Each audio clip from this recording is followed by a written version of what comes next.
Hello Frugal fans, once again this is the Frugal Gamer, and today I'm going to be reviewing God of War 2 for the PlayStation 3.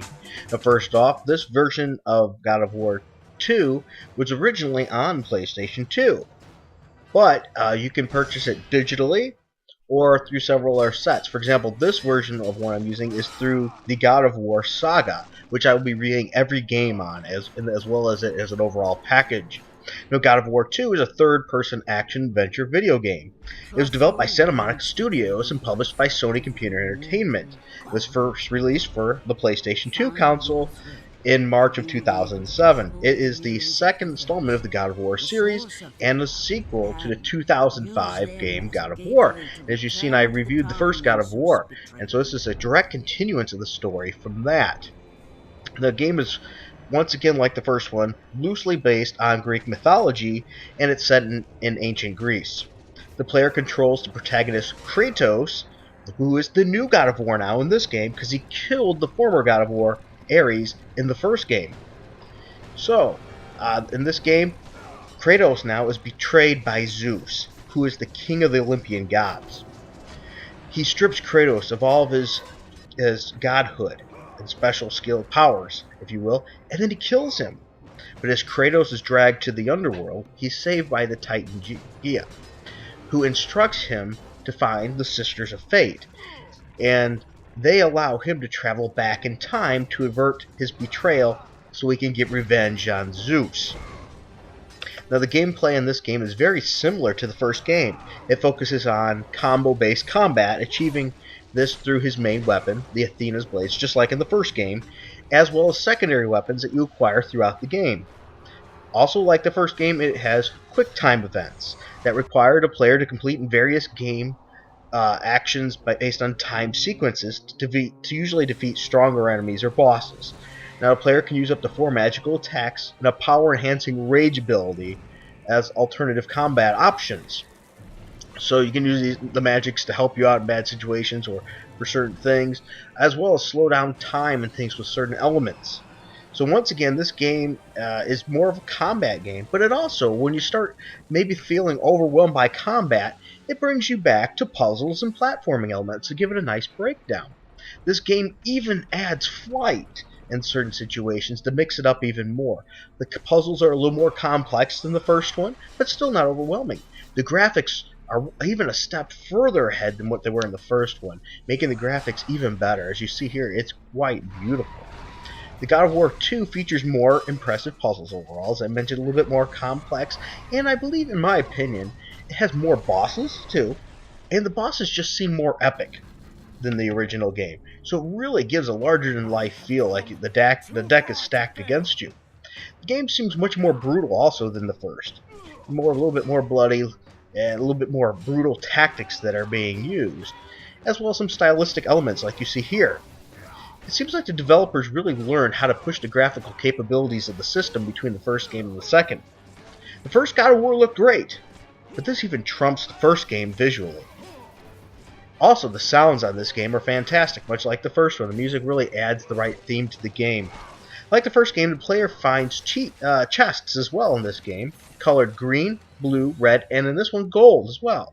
Each chest contains orbs, like the first game, of the corresponding color. Green orbs will replenish the player's health, blue orbs replenish magic, red orbs provide experience for upgrading weapons and magic, making new and more powerful attacks available, as well as powering up your weapons and will do more damage.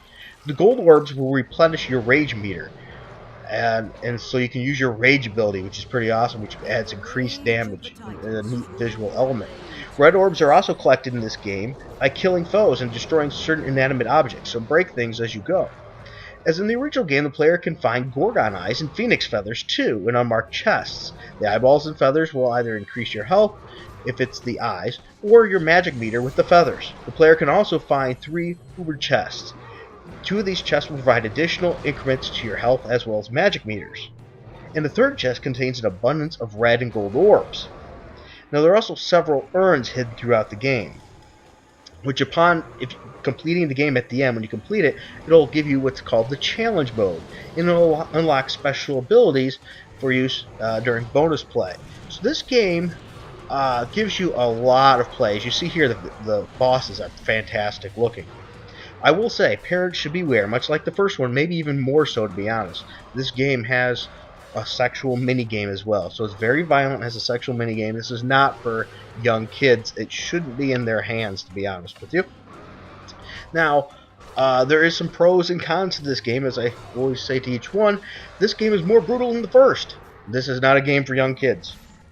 The story, in my opinion, is very good in this game. It continues from the first and leaves off ready for game 3. So 1, 2, and 3 can play these right in order, as well as now if you play the other 2 games that are on the saga, those will go earlier than this. So, but these will work right in order.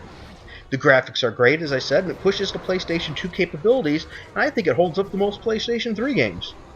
There's wonderful visuals in this game that make it seem epic. The controls are great. The hit detection's wonderful in this game. It's smooth. It works well. The music and sounds are very good in the game. It really gives you a near cinematic feel.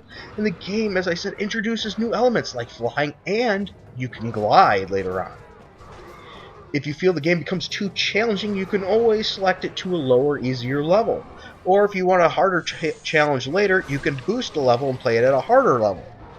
If you don't, now there's cons of this game, I feel I always have to mention them too. If you don't like cinema scenes, you may get annoyed with this game, since there's quite a lot of them. But to be honest, I really liked them. I think they added to the story.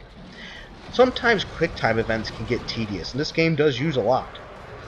Maybe more variety in characters to battle might be nice, but to be honest, it has a pretty good selection. The camera angle in this game can sometimes get in the way, making some simple things seem more complicated. Overall, none of these cons are a deal breaker for this epic game. I would consider buying the God of War saga to get the best bang for your buck.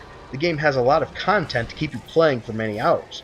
If you beat the game, you get other challenges that you can do, too. So it gives you more content. If you beat it on normal, I think it inspires you to try the harder difficulty. If you can get this game bundled with others new, which is what I recommend, you should be able to get it for $20 or under. Be careful getting a used copy because the codes might not work.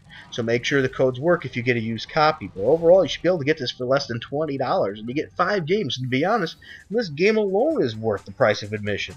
So if you've not played this game, I would strongly recommend it. I know it's not new, but it might be new to you.